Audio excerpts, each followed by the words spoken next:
In the silence after disaster, history begins again. The Pacific, 1944.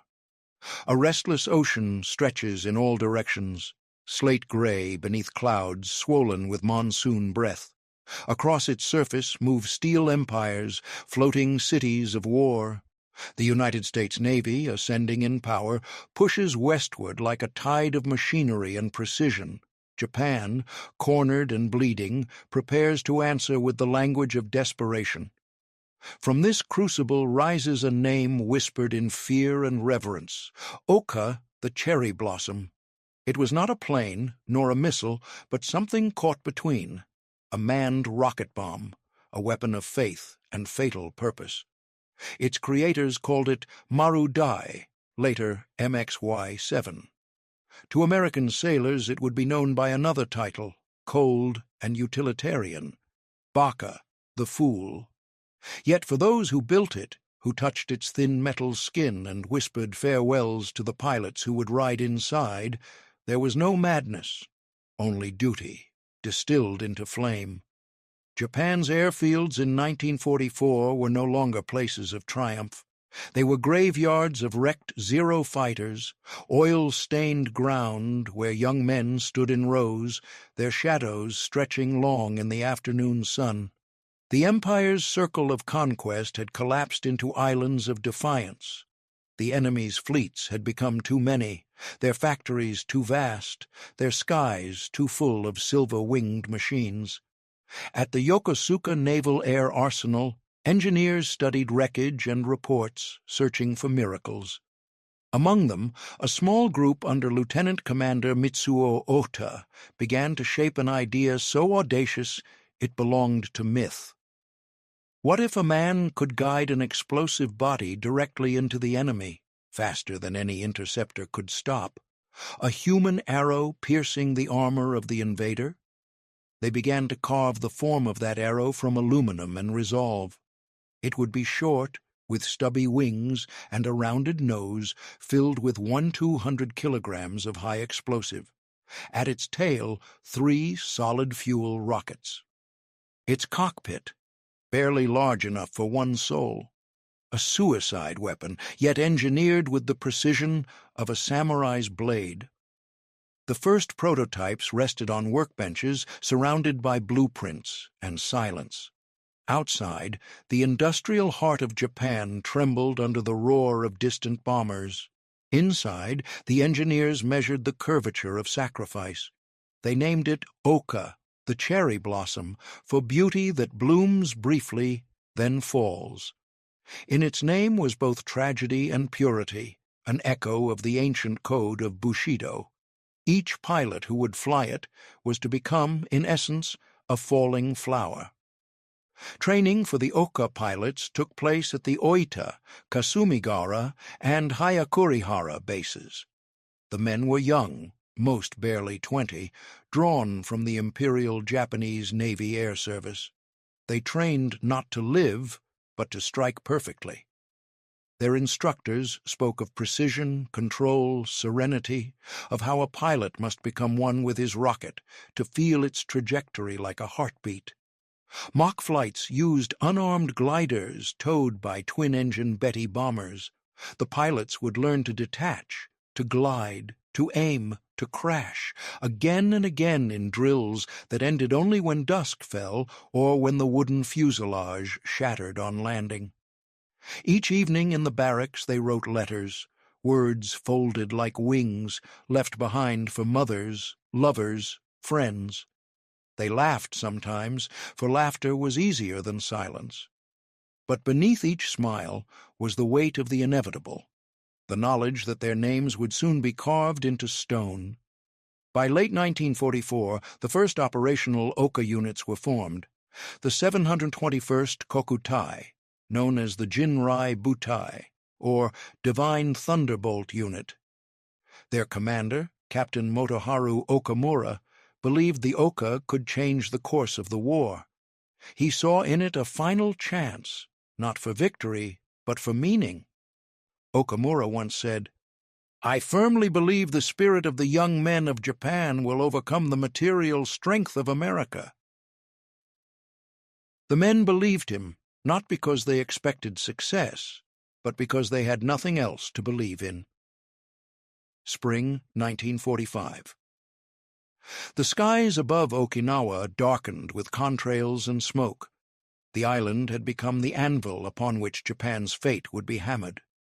The U.S. Fifth Fleet gathered, carriers, destroyers, battleships, an armada stretching beyond the horizon.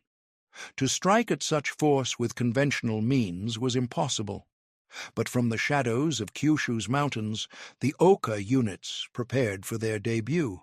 Each attack would require a mother ship, a Mitsubishi G4M Betty bomber, itself unarmored and fragile, carrying one Ohka slung beneath its belly like an unborn storm. The combination was deadly, but only if it reached within 20 kilometers of its target. Before release, the bomber had to survive the gauntlet of radar, interceptors, and anti-aircraft fire. Few ever did, yet still they launched. April 1945, the first Ohka missions against the American fleet near Okinawa. The bombers lifted into the sky before dawn, their engines coughing against the heavy air. The pilots inside the Ohka sat motionless, knees drawn tight, staring through the small canopy window at the fading light of home. There was no control, no window to the world, but the front glass, and the knowledge that they would never see the earth from such height again. One by one, they vanished into the clouds. Far below, U.S. radar operators scanned their screens, tracing blips that flickered like ghosts. Fighter squadrons scrambled from carriers, Hellcats and Corsairs, their engines snarling. They intercepted the Bettys before they reached range. When the bombs ignited, the sky became a crucible of fire and metal. The airmen of the 721st were consumed before they could strike. Of 16 bombers in the first sortie, none returned. The ocean swallowed the wreckage without ceremony. Yet reports claimed that one ship, a destroyer, had been struck, torn open by a sudden flash, a shockwave that lifted its bow from the water. The name whispered later among the surviving sailors, USS Mannert L. Abele. The age of the Ohka had begun. April 12, 1945. The morning over Okinawa was a haze of gray and flame. For weeks, the U.S. fleet had rained destruction upon the island, turning its ridges and caves into dust. Offshore, destroyers maintained picket lines, scanning the horizon for any hint of the Kamikaze threat. But on this day, something different came. Faster, stranger, unstoppable. At 1:38 p.m., radar aboard the USS Mannert L. Abele detected approaching aircraft at high altitude. The crew went to battle stations. On the horizon, the shapes of 2 Betty bombers appeared, small dots against the vastness of the Pacific sky. American fighters intercepted quickly, cutting one down in a blossom of black smoke. The other pressed forward. From its belly fell a glint of silver, a shape like a winged bullet. For 3 seconds it seemed to hang motionless. Then the rockets ignited. The Ohka surged downward at nearly 600 miles per hour, faster than any fighter of the age could pursue. In seconds, it crossed the gulf between sky and sea, its scream lost in the roar of engines and gunfire. The destroyer's gunners tracked it. Too late. The rocket plane struck amidships, detonating its massive warhead beneath the deck. The explosion tore the vessel apart, lifting it from the ocean in a shudder of light. Within minutes, the Mannert L. Abele was gone, the first ship in history destroyed by a manned rocket. Around her, survivors floated among debris and fire. The Pacific closed over them, indifferent. The attack sent a chill through the American fleet.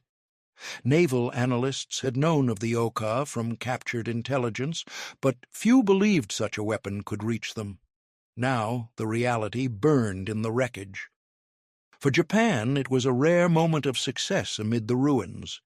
Newspapers at home printed stories of divine thunder, of heroes who rode fire into the enemy's heart.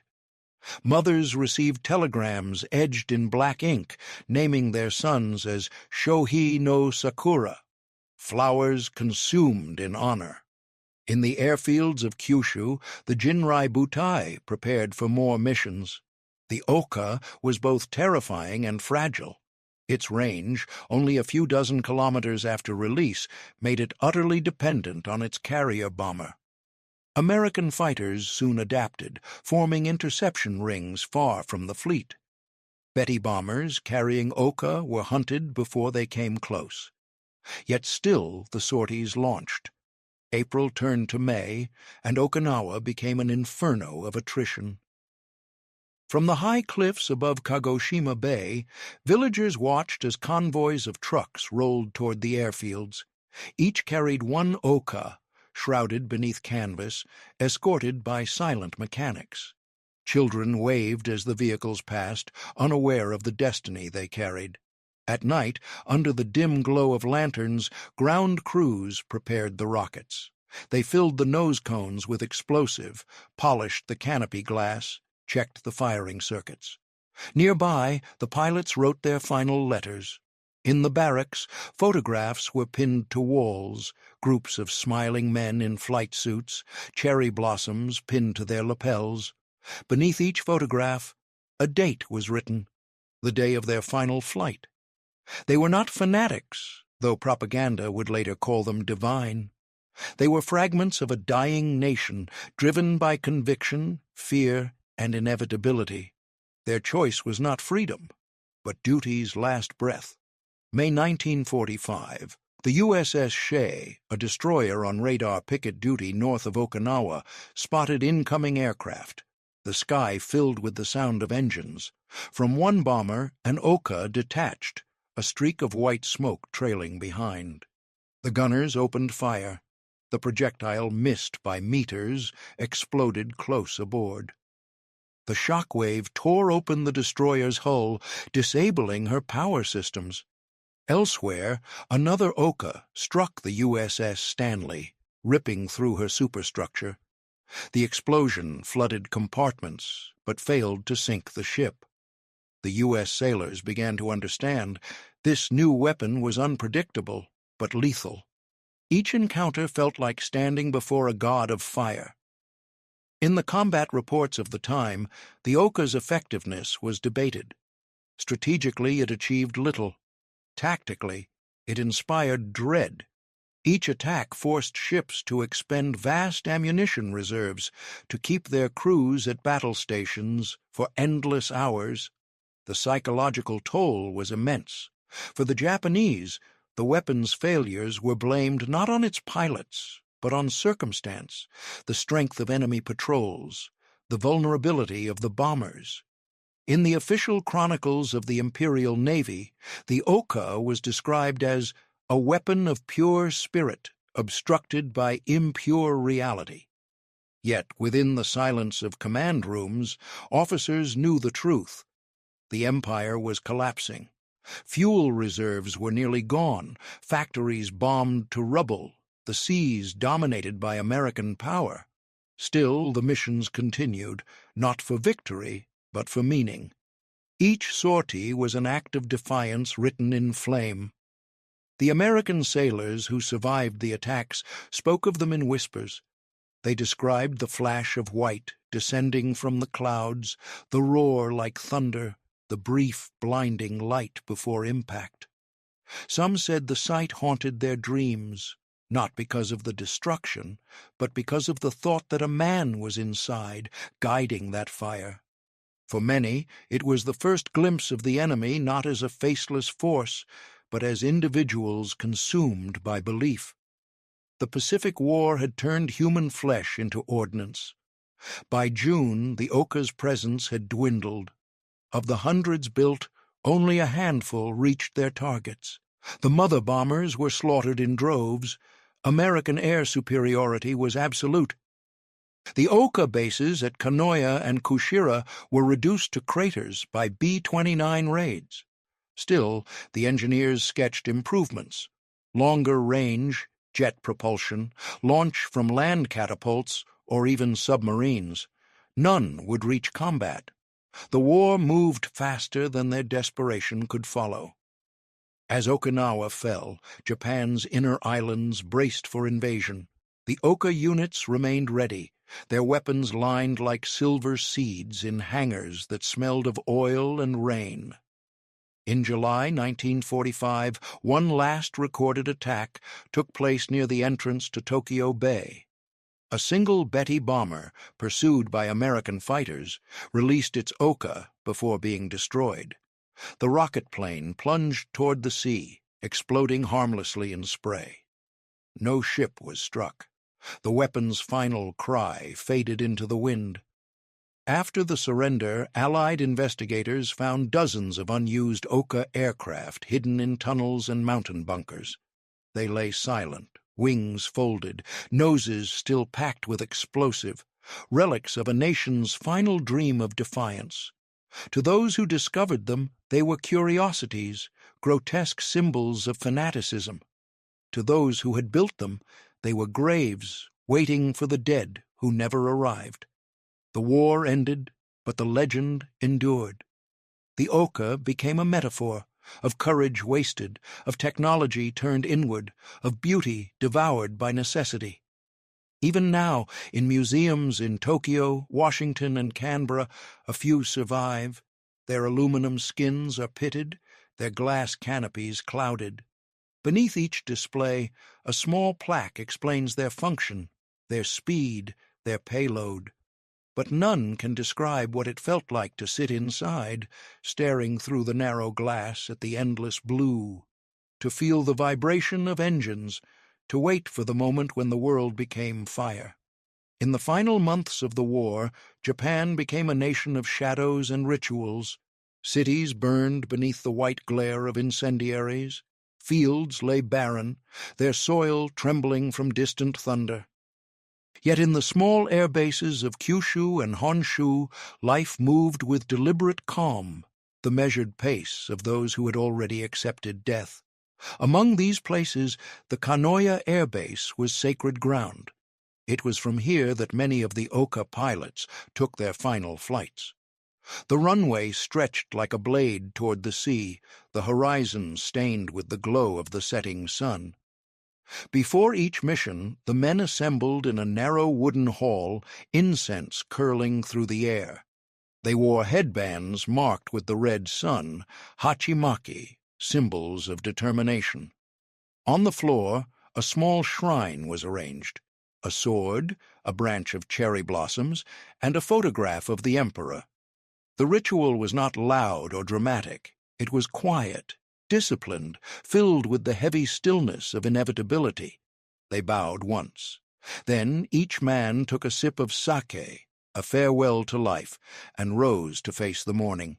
The Japanese war films of the later century would portray these moments with grand music and noble tears. But the reality was quieter, smaller, infinitely more human.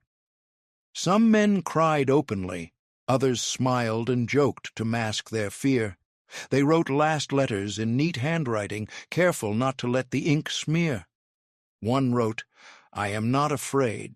I think only of the blue sea and the faces of my comrades. When the time comes, I will become the wind."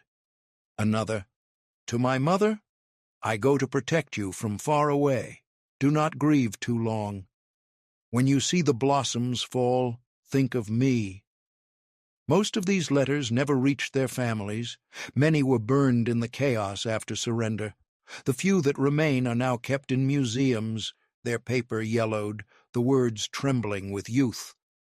At dawn, the airfields awoke to the ritual of departure. Mechanics checked the engines of the Betty bombers. Pilots climbed ladders to the cockpits of their Ohkas, faces expressionless beneath their flight goggles. Each machine bore a painted emblem, a rising sun, a poem, a name. The ground crews bowed as the bombers taxied away.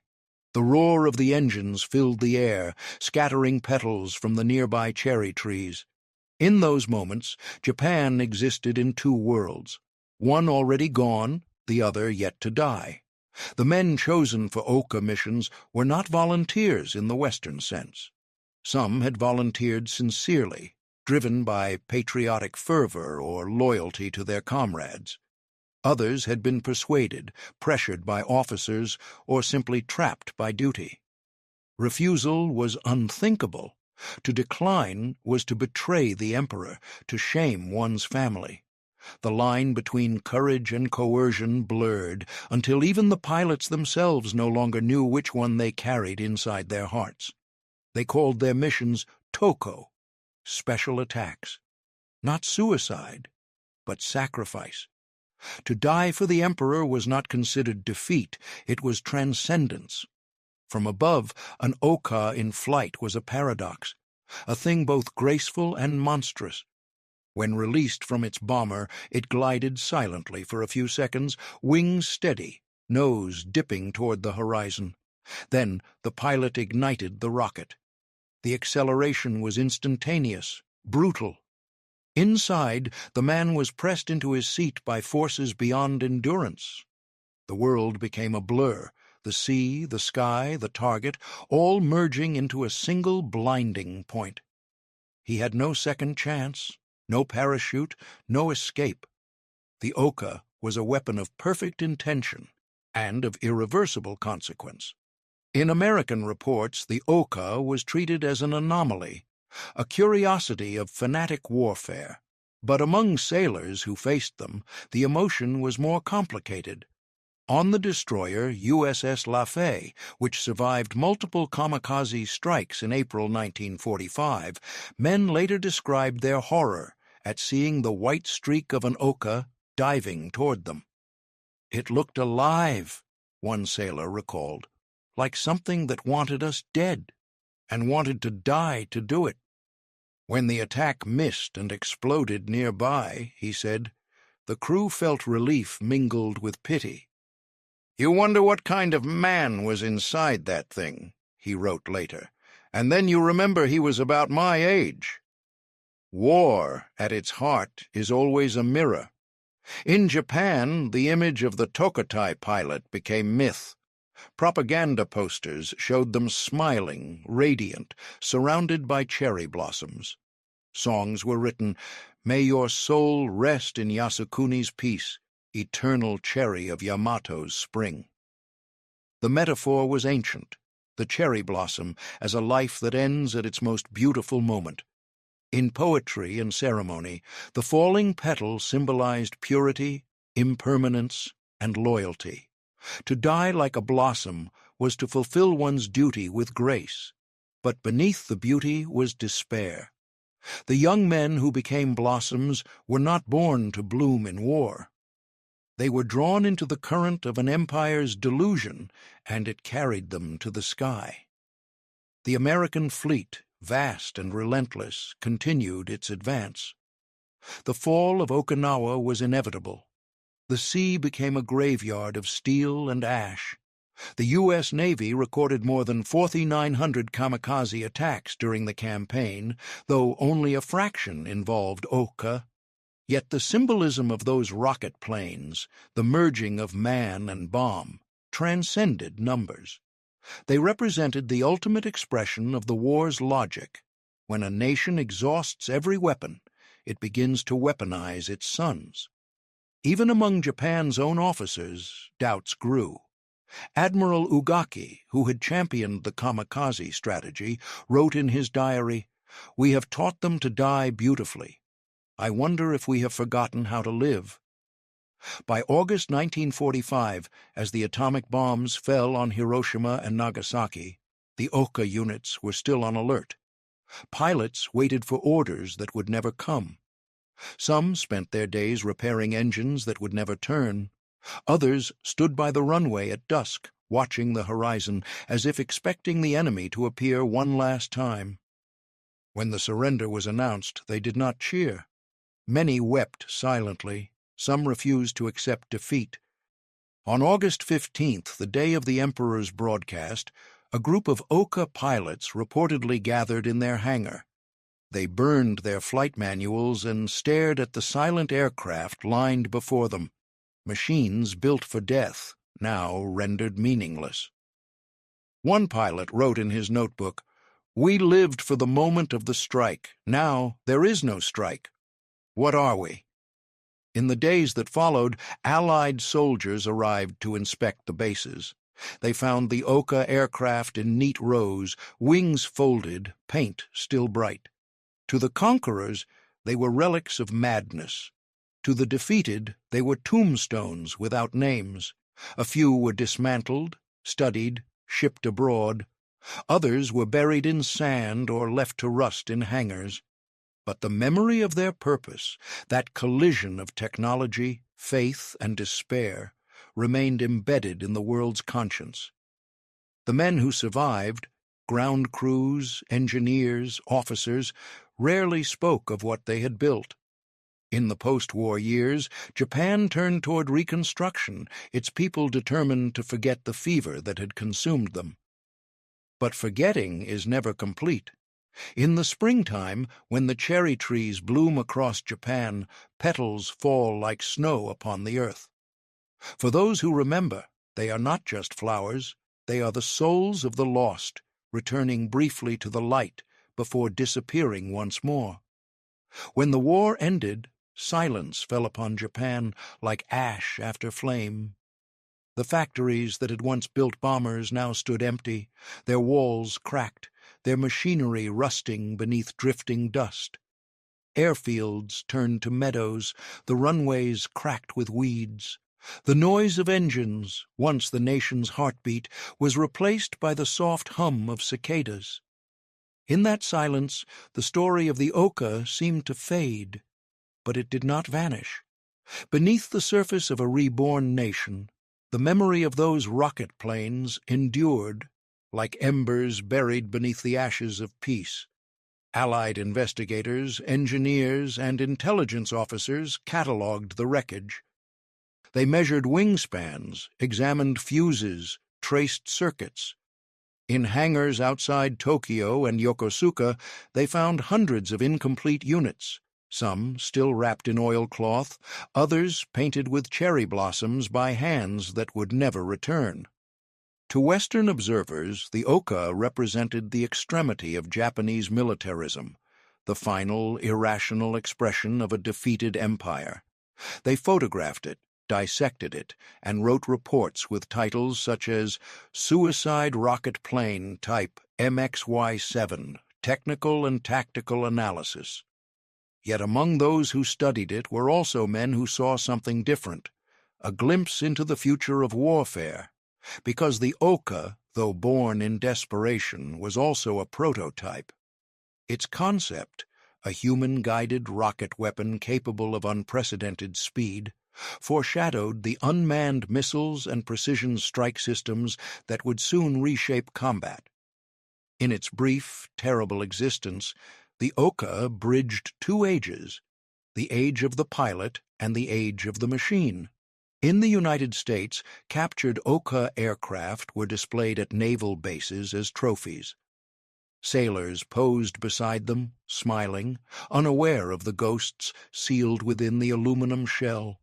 To them, the weapon was a curiosity, exotic, tragic, but conquered.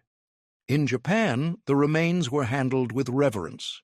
Some were buried near the bases where their pilots had trained. Others were enshrined at memorial sites like Chiran Peace Museum for Kamikaze pilots in Kagoshima, where even today photographs of the young airmen line the walls, each face frozen in time, clear-eyed, calm, unbearably young. Visitors walk in silence. The glass cases hold letters, uniforms, fragments of burned metal. Outside, cherry trees bloom over the memorial stones. The petals drift across the names, white and red against gray granite. The wind carries the faint echo of engines that will never again start. Historians have struggled to define the Ohka. Some call it a symbol of fanaticism, others a weapon of courage, others still a tragedy of obedience. Each interpretation reveals as much about the observer as about the weapon itself. What is certain is that the Ohka was not merely a machine, it was an intersection, where technology met ideology, where the modern met the ancient, where youth met annihilation.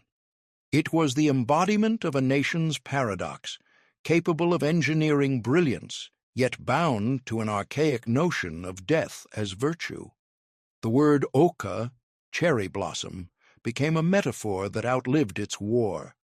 Poets wrote of it as a ghostly flower, blooming in memory. Survivors of the Toko units often avoided the term altogether. They preferred silence or simple phrases like "those who went." For many, guilt lingered, guilt for surviving, guilt for building the weapons that consumed their comrades, guilt for believing in a cause that vanished with surrender. One former mechanic, interviewed decades later, said softly, "When I close my eyes, I still see them in the hangar. They were laughing, joking, calling each other by nicknames. Then the engines started, and they were gone. The next day we polished another plane. We all knew what we were doing, but no one could stop." History rarely shouts, it whispers. In the decades that followed, as Japan rebuilt into a nation of peace and technology, echoes of the Ohka reappeared in subtle ways. Engineers who had once worked on its propulsion systems later contributed to the development of Japan's post-war aerospace industry. The first generation of jet research, and later spaceflight. Thus, from a weapon of death emerged fragments of progress. The same minds that once shaped destruction turned their skill toward creation. Yet the moral weight remained. The Ohka became a lesson, not in courage, but in the futility of sacrificing humanity for ideology. Across the ocean, the memory of the Ohka lingered among American sailors who had faced it. In veterans' memoirs, the weapon is mentioned rarely, but always with awe. Not admiration, never that, but a stunned respect for the sheer will embodied in the attack. Decades later, some of those men visited Japan.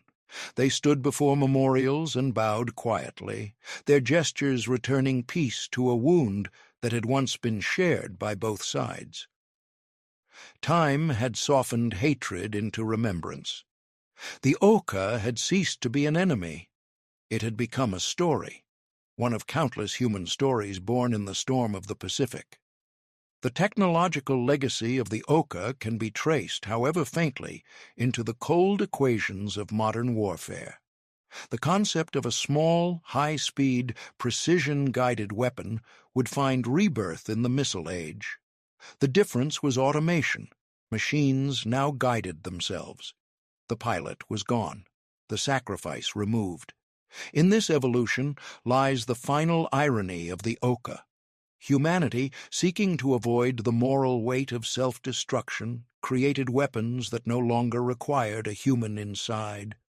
The machine learned to kill on its own. The blossom fell, and from its ashes grew the cold logic of the missile. Yet remembrance persists.